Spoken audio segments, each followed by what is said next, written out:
Hello everybody, my name is Rachel. Welcome to my channel Colonati. Today I'm going to be talking about a book that is a little unusual for me. I mainly read science fiction and fantasy, but for Brickathon this past week, I challenged myself to read all 940 pages of Don Quixote by Miguel de Cervantes in 7 days. I did. It was quite a challenging experience, and even though I am not well versed in classics and this is not something I know a lot about, I'm going to give you my thoughts on Don Quixote. This book is a 400-year-old Spanish classic. It was published in 2 parts, the first in 1605 and the second in 1615, and this edition is translated from Spanish into English by Edith Grossman. It is a very highly recommended translation of Don Quixote.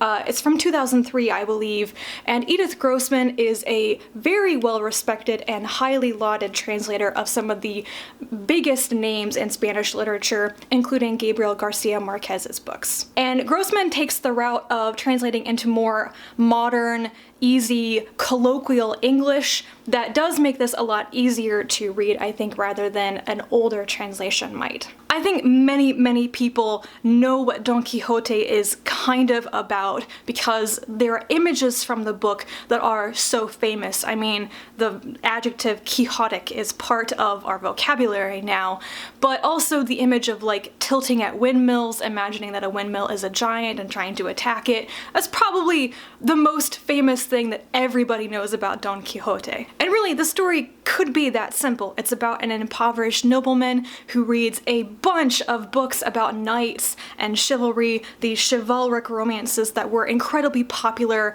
when Cervantes was alive and writing this, and Quixote convinces himself that all the events of these fictional novels really happened, that knights errant are a real thing, and he is one of them, and he sallies forth into the world with his farmer-turned-squire Sancho Panza to have adventures, right wrongs, save maidens, aid widows, and gets into a lot of trouble and a world of hurt because of that. Despite that simple type of plot, I think you can peel back a lot of layers in this story to discover what else Cervantes is doing, and I'm not aware of a bunch of these things. You could spend a whole lifetime trying to dig into the underlying themes of this book and all the allusions that Cervantes is making to make his point. But for me, this was a farce. It was a tragicomedy that spoofs the chivalric romances, those books about knights errant. So he is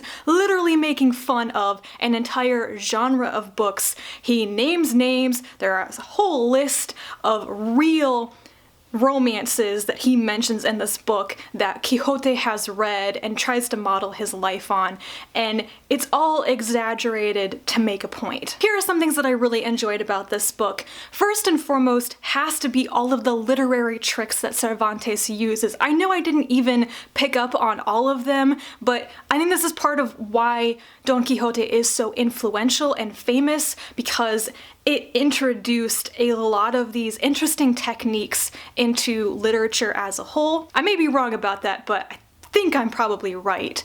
A modern reader may not realize how clever and ingenious and inventive Cervantes was because a lot of these literary devices are commonplace today, but when he used them, they were brand new. There are 3 specifically that I would mention: intertextuality, metafiction, and metatheater. According to Wikipedia, intertextuality is the shaping of a text's meaning by another text, and in Don Quixote, the story is shaped by all these allusions and the existence of all of these real chivalric romances like Amadis of Gaul or whatever that one is. They're constantly referenced. They are things that provide an impetus for Quixote's actions and the story itself.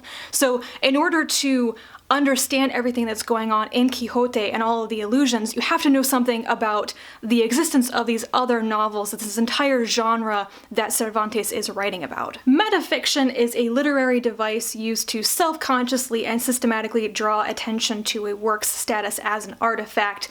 And I think in Don Quixote, the biggest example of this that I have to say first and foremost is that the book itself is mentioned in the book. The first part, published in 1605, is alluded to, becomes part of the story in the second part, because Cervantes does this fascinating thing where he brings in characters in the second half who have read the first part. They already know who Don Quixote is, they recognize him, and they mess with him because they already know he's mad. And finally, meta-theater is another literary device in which a work reflects both comedy and tragedy simultaneously, where the audience can laugh at the protagonist while feeling empathy. And that is one of the things that I actually struggled with this novel. It, I think, was initially received as a comic novel, as a comedy, something that you really laughed at, but as a modern reader, I was very uncomfortable with this idea that I was supposed to be laughing at Quixote. I didn't find his adventures to be humorous. It's more like physical comedy, like pratfalls. I don't enjoy that. I've never enjoyed that kind of comedy in the first place, but also Quixote is a madman, and I found him more of a pitiable character, as a tragic character, rather than anything that I would want to laugh at. In the first part, there are many repetitive adventures in which Quixote and Sancho Panza try to do something and then are physically abused or violently manhandled. So every adventure ends with them with bruised ribs and hurting heads, and it was quite violent feeling. It was not fun to read about, even though I think that's supposed to be some of the real comedy in the novel. In the second part, you have a lot of characters who meet Quixote, and because they know who he is, they know that he's a madman and that he and Sancho are supposed to be amusing people who say funny things. They bring them into elaborate jokes, pranks, and situations to make them do dumb things so they can laugh at them. And this is a point actually where the physically abusive parts of the novel kind of go away, but instead the story seemed to get much darker. It was more cruel and tragic because of human nature, because people were consciously trying to get Quixote and Sancho to do something so they could laugh at them. So that change between the first and second parts made the second part more interesting and engaging to read. There were just more complexities and layers in the story for me. It felt more intellectual and philosophical, but also kind of a study on human nature and what people will do to other people. And the final thing that I really did like, which was also a humorous element of the story that I really did actually get, is the character of Sancho Panza. He is the font of earthy wisdom and a whole string of endlessly misused proverbs that I really enjoyed reading. And it figures that I enjoy the linguistic type of humor in this book more than the physical or social humor. Things that I didn't like. I think I've already touched on how I didn't enjoy a lot of the comedy of this. I read it a lot more as a tragedy, and that made it a bit more of a slog. Honestly, if I was laughing uproariously while reading this, it would have been a lot easier and faster to read, but I didn't. A lot of the comedy, not my type of thing.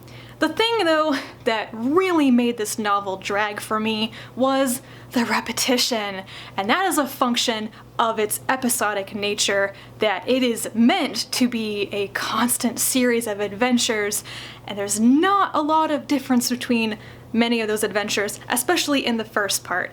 But I was so tired of lovers showing up, of the handsome, courageous, rich young man sighing piteously for the woman he can never have, and of course she's the most beautiful creature that ever walked Earth, or the beautiful maiden shows up who's dressed as a shepherdess, and anyway, I could go on for ages.